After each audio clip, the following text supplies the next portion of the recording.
On cap sur le social et l'écologie. On va revenir sur le deuxième discours de politique générale d'Édouard Philippe, lancement officiel de l'acte 2 voulu par Emmanuel Macron. Que faut-il en retenir? Le Premier ministre est bien évidemment revenu sur le projet de loi de bioéthique qui prévoit l'ouverture de la procréation médicalement assistée à toutes les femmes. Un texte qui serait examiné à l'Assemblée nationale fin septembre. On va en parler avec nos invités. Dominique Borène, bonjour, vous êtes coprésident de l'APGL, l'association des parents et futurs parents gays et lesbiens, et Tugdual Derville, délégué général d'Alliance Vita. Bienvenue à tous les deux. Tout d'abord, on va écouter Agnès Buzyn, qui était l'invitée ce matin de Jean-Pierre Elkabbach. Elle s'attend, elle le sait, à des manifestations contre cette mesure. Il y aura des manifestations, les mêmes, on les connaît, ils attendent que ça pourrait exister, et donc ils sont prêts depuis 2 ans, ils attendent qu'on l'annonce. C'est bon.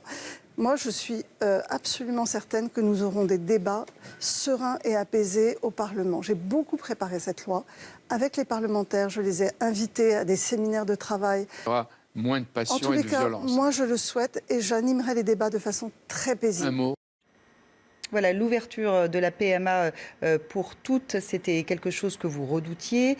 Comment allez-vous désormais prendre les choses en main? Est-ce que vous prévoyez un débat serein, comme l'espère la ministre de la Santé? Elle vient d'exprimer un mépris très fort pour notre mobilisation. Ils n'attendent que cela pour exister. Depuis 30 ans, je me bats pour des enfants, j'accompagne des enfants qui sont privés de père, qui ont été privés de père par des accidents de la vie. Et voilà qu'une loi va organiser l'effacement, l'escamotage de père, plus encore, l'effacement de 50% des origines biologiques, généalogiques d'un enfant. Et c'est pour l'enfant que nous nous mobilisons. Le président de la République avait effectivement promis un débat apaisé. Ce n'était pas un engagement de campagne, ce n'était pas dans son programme de campagne. Nous allons effectivement nous engager pour que les Français de demain, ne soient pas privés délibérément de père par des systèmes de procréation artificielle, par des filiations au fond qui sont bricolées, qui sont artificielles, qui d'ailleurs, j'ai été dans le bureau du ministre du garde des Sceaux pour discuter de ça pendant 2 heures. Il n'y a pas de solution possible et qui respecte profondément l'enfant dans cette histoire. On va inventer des filiations avec 2 mères, dont l'une sera une vraie mère qui aura accouché de l'enfant et l'autre sera une mère qui sera à demi-mère, fausse mère au fond, et ça va être extrêmement violent pour ces 2 femmes. Et puis il s'agit aussi de donner des enfants à des femmes célibataires qui n'ont pas de problèmes médicaux, qui n'ont pas de problème d'infertilité, de même que pour 2 autres femmes. Donc on détourne la médecine, on détourne les finances publiques qui n'ont pas besoin de cela, au profit d'un basculement vers le droit à l'enfant objet, et vers la GPA. Et moi, je termine juste en disant, je reprends à mon compte les propos du Premier ministre. Je les cite, « Nous nous opposerons résolument à la PMA pour les couples homosexuels féminins et à la GPA qui, au nom de l'égalité, ne manquera pas d'être réclamée par la suite. » Il s'est renié, mais nous portons cette parole car il est absolument indigne que l'État organise cet escamotage, cette amputation du père pour l'enfant. Voilà notre mobilisation. Et je pense que Mme Buzyn exagère de prétendre que nous voulons exister, nous voulons simplement que les enfants aient un père. Et ça, c'est je crois, le souhait de... Je crois pas seulement, les sondages le montrent, le souhait de l'immense majorité des Français. Nous avons encore, j'ai 2 sondages récents qui le montrent. Dominique Borène, amputation du père, enfant objet, voilà pour les propos de Tugdual Derville. Qu'avez-vous envie de répondre face à l'annonce du Premier ministre qui prévoit donc, dans cette loi bioéthique, l'élargissement à toutes les femmes de la PMA et non pas de la GPA, Merci de le préciser. Je voudrais tout d'abord présenter mes excuses auprès des femmes. Pourquoi? Parce que en fait, l'APGL, qui est une association mixte et paritaire, fait en sorte depuis le début de ces débats de donner la parole aux personnes concernées et que les personnes concernées EES sont pour nous avant tout des femmes. Donc, faute de temps, malheureusement, nous n'avons pas pu venir représenter en parité, comme nous essayons de le faire autant que faire se peut. Et donc, je porte la parole de mon association qui représente des milliers de personnes, essentiellement composées d'hommes et de femmes qui n'ont qu'un désir, c'est de donner une famille à leur enfant. Comment ont-elles réagi, ces femmes que vous fréquentez au quotidien, justement, à l'annonce du Premier ministre?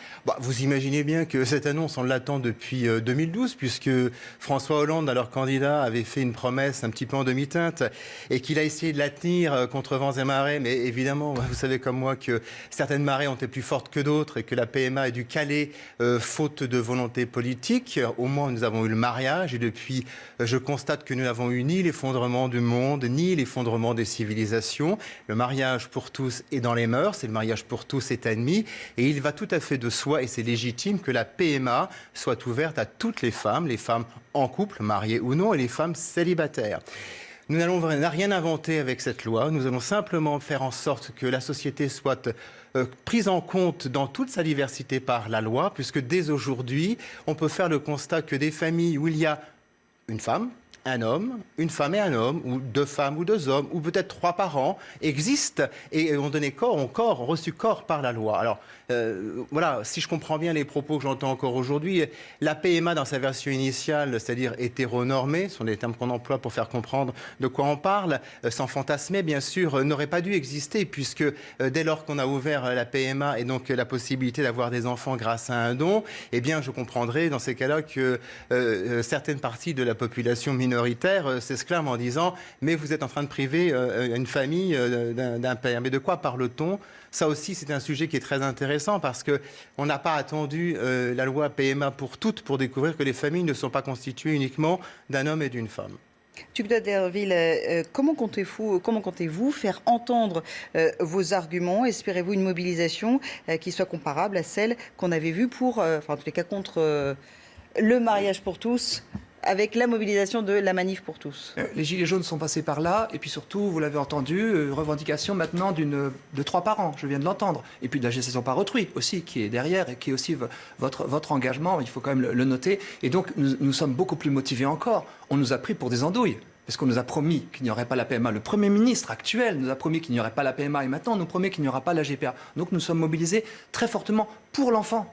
Et sans être, je l'espère, stigmatisés, dans la mesure où nous travaillons avec des professionnels de l'enfance qui savent à quel point la quête des origines est majeure. Alors, à quel point les enfants quelle forme va prendre votre mobilisation? C'est-à-dire toutes sortes de formes, une forme bien sûr auprès des parlementaires, dans la rue, d'une manière peut-être un peu moins organisée que les manifestations d'avant les Gilets jaunes. Il y a d'autres façons de se mobiliser, mais surtout en expliquant aux Français, en travaillant avec les Français sur la réalité de cette loi. Parce qu'on n'entend pas porter l'intérêt de l'enfant. Et c'est ça qui est pour nous le souci majeur. Les Français sont très majoritaires. Hein. Nous avons fait un sondage encore récemment. 91% des Français estiment que le rôle du père est essentiel. 79% des Français estiment, mais il n'y a pas de quoi rire. Ah bah si, le rôle du père, vous voulez passer le père. Si vous demandez aux gens s'il doit faire beau demain matin, vous avez 100% des gens qui vont vous dire oui, il faut faire beau demain matin. 79% des Français estiment que priver un enfant, que les enfants qui sont privés de père sont défavorisés par rapport à ceux qui ont leur père et leur mère. Et ils sont 55% estiment qu'il n'est pas justifié. Payez-vous le sondage, monsieur, vous avez raison. De priver un enfant, je ne vous ai pas interrompu, monsieur, de priver un enfant de père quand il n'est pas légitime de priver un enfant de père. Malheureusement, monsieur, vous faites face à vous le dites vous-même, monsieur, les Gilets jaunes sont passés par là. Ce ne sont pas les Gilets jaunes qui vont faire que votre mobilisation sera de toute façon réduite. Il s'est passé bien d'autres choses, notamment. Quel est l'intérêt de l'enfant? Je vous ai entendu depuis, avec notamment monsieur Barbarin et l'Église catholique qui est aux prises avec ces démons de la pédophilie. Et oui, ça va vous desservir. Et évidemment, ce qui se passe, c'est la recomposition politique. Vous imaginez bien que si le groupe LR avait fait un pourcentage aux européennes supérieur à son 8%, on vous aurait entendu autrement plus supporté par la droite. Quand j'entends Mme Valérie Pécresse dire elle-même la PMA, bon, oui, eh bien, on va la faire, mais on va y mettre un peu d'éthique. Ça veut dire pour moi que vos soutiens et religieux ont disparu et politiques sont affaiblis. Donc effectivement, vous allez essayer de survivre comme vous allez pouvoir le faire.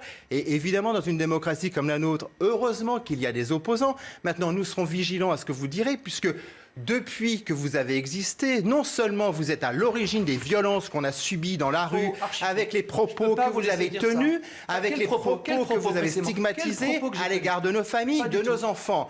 Nous sommes aujourd'hui, évidemment, dans le droit de la République, puisque nous sommes dans le mariage pour tous. Terminez, vous répondrez. À devoir pouvoir vous dire, monsieur, nous ne vous laisserons pas dire n'importe quoi. Allez-y, répondez. C'est vous qui dites n'importe quoi. Vous vous victimisez. Et je ne trouve pas ça indigne. Je rappellerai vos propres propos en 2014. Dans le site, vous pouvez retrouver ça, Hétérocité. L'homoparentalité conserve toute la puissance de subversion qui permet d'exploser le modèle L'homoparentalité, en prenant la coparentalité, en revendiquant la possibilité d'avoir plus de 2 parents. Vous voulez exploser le modèle. Nous ne voulons pas que les enfants soient privés de père par une explosion du modèle. Il y a assez de souffrance aujourd'hui par manque de père pour que nous puissions résister à l'amputation du père par des personnes qui ont des revendications extrêmement effectivement subversives. Fantasmer les familles. Vous le revendiquez. Et vous mettez à la place, par exemple, de ces femmes qui s'engagent dans des parcours PMA à l'étranger parce que leur pays leur refuse. Le tourisme procréatif. Attendez, terminez. Pardon, madame. Voilà. Non, pardon, je voulais juste que vous ne coupiez pas la parole. Allez-y, terminez, pardon. Je veux simplement préciser que l'intérêt de l'enfant, c'est évidemment au cœur des projets parentaux qui sont portés par des hommes et des femmes qui ont simplement la différence d'être homosexuels. En tant qu'homosexuels, on ne peut pas procréer naturellement, charnellement, comme d'aucuns pourraient dire. Donc nous avons effectivement recours à ce qui nous est possible de faire pour former nos familles. Et ce recours, nous le font grâce à des dons. Et heureusement qu'il y a aujourd'hui dans nos sociétés des gens qui sont capables de faire des dons, pour nous aider à faire nos familles. Je ne vais pas vous faire de la peine, mais c'est grâce à des femmes qui sont traitées. D'autant plus que l'intérêt de l'enfant étant au cœur de nos projets, nous nous sommes battus et nous nous battrons encore face à ce que vous considérez, vous, comme des propos légitimes qui ne le sont pas. Votre vision de la famille, monsieur, je suis au regret de vous le signaler, ne correspond pas à la famille telle qu'elle existe aujourd'hui. Votre vision de la femme, pardonnez-moi. Vous, madame. Je suis désolé. Votre vision de la femme qui fait de la femme une productrice d'enfants, ce n'est pas. Non, là, on déborde sur le sujet de la GPA. Oui, mais la GPA, comme le dit elle est derrière, elle est dans l'expérience. Non, pour le moment, elle n'est pas à l'ordre du jour et malheureusement, ce débat est terminé. On n'a plus le temps. Nous ne pouvons pas être naïfs. On abordera une autre fois, un autre jour ce débat. Merci en tous les cas d'être venus sur ce plateau. Merci à tous les deux, Tugdual de la Ville et Dominique Borren, d'avoir été nos invités.